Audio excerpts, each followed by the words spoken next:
Akan mendengarkan firman Tuhan pada sore hari ini. Mari kita berdoa. Bapa di surga, kami bersyukur, berterima kasih untuk kebaikan-Mu sampai hari ini. Kasih setia-Mu yang begitu luar biasa, yang memungkinkan ibadah Natal dan perayaan ini dapat terjadi. Kami bersyukur, berterima kasih kepada Tuhan. Terima kasih untuk anugerah-Mu. Kami boleh hadir di sini, beribadah, memuji, menyembah Engkau. Terima kasih Tuhan untuk kehadiran-Mu di tempat ini. Kehadiran-Mu di tempat ini telah yang membuat hidup kami berarti.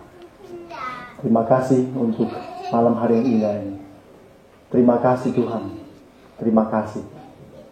Berbicaralah kepada kami, sebab kami mau mendengar. Urapilah kami dengan roh-Mu yang tulus, supaya renungan berita Natal ini boleh menjadi berkat. Dalam nama Tuhan Yesus kami berdoa. Amin. Bapak Ibu Saudara yang dikasihi Tuhan, kita akan membaca firman Tuhan dari Injil Matius pasal yang kedua. Injil Matius pasal yang kedua, ayat 1 hingga ayat yang ke-12 ya. Saya akan membacakan ayat ini. Injil Matius pasal yang kedua ayat 1 hingga ayat 12. Sesudah Yesus dilahirkan di Bethlehem di tanah Yehuda, di tanah Yudea pada zaman Raja Herodes, datanglah orang-orang Majus dari timur ke Yerusalem dan bertanya-tanya di manakah dia raja orang Yahudi yang baru dilahirkan itu. Kami telah melihat bintangnya di timur, dan kami datang untuk menyembah dia. Ketika Raja Herodes mendengar hal itu, terkejutlah ia beserta seluruh Yerusalem. Maka dikumpulkannyalah semua imam kepala dan ahli Taurat bangsa Yahudi, lalu dimintanya keterangan dari mereka di mana Mesias akan dilahirkan. Mereka berkata kepadanya, di Bethlehem di tanah Yudea, karena demikianlah ada tertulis dalam kitab Nabi. Dan engkau Bethlehem, tanah Yehuda, engkau sekali-kali bukanlah yang terkecil di antara mereka yang memerintah Yehuda, karena daripada mula akan bangkit seorang pemimpin yang akan mengembalakan umatku Israel. Lalu dengan diam-diam Herodes memanggil orang-orang Majus itu, dan dengan teliti bertanya kepada mereka, bila mana bintang itu nampak. Kemudian ia menyuruh mereka ke Bethlehem, katanya, pergi dan selidikilah dengan seksama hal-hal mengenai anak itu. Dan segera sesudah kamu menemukan dia, kabarkanlah kepadaku, supaya aku pun datang menyembah dia. Setelah mendengar kata-kata raja itu, berangkatlah mereka, dan lihatlah bintang yang mereka lihat itu di timur, mendahului mereka, hingga tiba dan berhenti di atas tempat di mana anak itu berada. Ketika mereka melihat bintang itu, sangat bersukacitalah mereka. Maka masuklah mereka ke dalam rumah itu, dan melihat anak itu bersama Maria ibunya, lalu sujud menyembah dia. Mereka pun membuka tempat harta bendanya, dan mempersembahkan persembahan kepadanya, yaitu emas, kemenyan, dan mur. Dan karena diperingatkan dalam mimpi, supaya jangan kembali kepada Herodes, maka pulanglah mereka ke negeri yang melalui jalan lain. Bapak Ibu Saudara yang dikasihi oleh Tuhan, tema renungan Natal kita malam ini adalah The Star of Bethlehem. Pada waktu Yesus dilahirkan di kandang Bethlehem, rupa-rupanya Tuhan memakai benda-benda angkasa untuk menjadi simbol daripada kelahiran dia. Saudara yang dikasihi oleh Tuhan,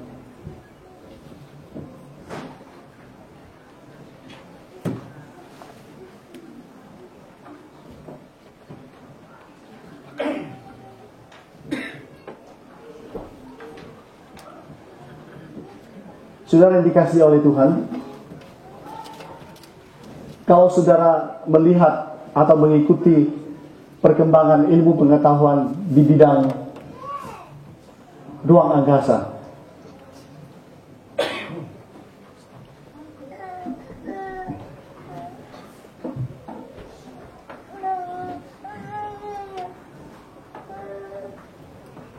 saudara akan menemukan pada tahun 2007 tahun yang lalu, para astronom menemukan sebuah planet di tata surya, di luar tata surya maksudnya, sebuah planet yang mirip sekali dengan bumi, ya. Mereka menyebutnya sebagai planet baru Gliese 581c, ya. Planet ini ukurannya kira-kira 50% lebih besar daripada planet bumi, ya. Jadi di planet ini mereka menemukan, diperkirakan terdapat air, ya, ada batu-batuan, dan juga terdapat lautan, ya. Temperatur rata-rata pada planet baru ini, saudara, itu kira-kira antara 0 derajat hingga 40 derajat. Jadi temperaturnya kira-kira sama dengan temperatur yang ada di bumi ini. Jadi ini diperkirakan bahwa ada harapan yang baru, bahwa ada satu planet di luar angkasa itu dapat dihuni oleh manusia. Maka mereka menyebutnya sebagai the habitable zone, ya. Planet lain selain bumi bisa dihuni oleh manusia. Nah, saudara yang dikasih Tuhan, sebetulnya ada banyak sekali lagi misteri di luar angkasa yang sampai hari ini belum ditemukan, ya. Nah, malam hari ini kita memperingati kelahiran Tuhan Yesus 2000 tahun yang lalu, yang sangat berhubungan dengan benda-benda yang di ruang angkasa. Nah, di dalam Matius pasal 2 ayat 2, orang Majus melihat di timur bahwa ada sebuah bintang yang berjalan, ya, mendahului mereka sehingga dapat memimpin orang Majus itu tiba di Bethlehem, di mana Tuhan Yesus dilahirkan pada waktu itu. Nah, kita ingin merenungkan tentang the Star of Bethlehem ini malam ini. Apa sih sebetulnya bintang di Bethlehem itu? Dan bagaimana maknanya bagi kita orang percaya pada masa kini dalam memperingati kelahiran Yesus? Bapak Ibu sudah dikasih oleh Tuhan, ada 3 teori yang berbicara tentang bintang yang dilihat oleh orang Majus, ya. Yang pertama, para ahli mengatakan bahwa bintang tersebut diperkirakan adalah sebuah komet, ya. Sebuah komet atau yang disebut bintang berekor, atau yang disebut asteroid dalam ilmu perbintangan.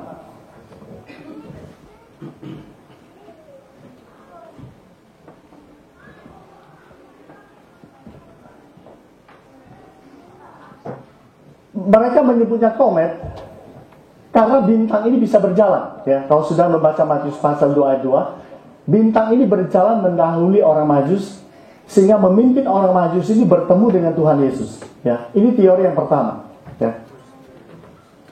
Saudara, sebetulnya komet ini apa? Kalau di Jawa, di tanah Jawa, mereka menyebutnya sebagai bintang berekor, ya.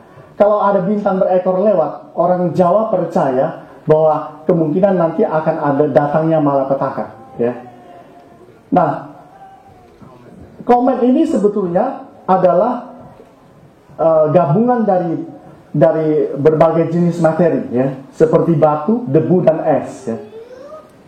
Komet ini dia ada di luar tata surya, tapi waktu dia lewat, dia melewati planet-planet yang lain, ya. Nah, kalau komet ini dia jatuh ke bumi dengan ukuran yang sangat besar, maka akan terjadi sesuatu yang tidak baik. Diperkirakan komet ini besarnya, ukurannya adalah sebesar kira-kira 1/3 bulan, ya. Jadi besar sekali batu itu. Atau paling sedikit panjangnya itu 940 km, ya. Jadi saudara tahu itu besar sekali, ya. Dan ada kira-kira 94.000 komet di luar angkasa, ya. Jadi kalau Tuhan izinkan itu lewat satu-satu ke bumi, itu sebenarnya kita aja sudah kesusahan untuk mengelak, gitu, ya. Karena itu terlalu banyak, ya. Nah, itulah komet, saudara. Kalau saudara pernah menonton film yang berjudul Deep Impact, itu mengisahkan tentang ada komet jatuh dari ruang angkasa masuk ke laut, sehingga lautan itu menjadi sebuah sungai.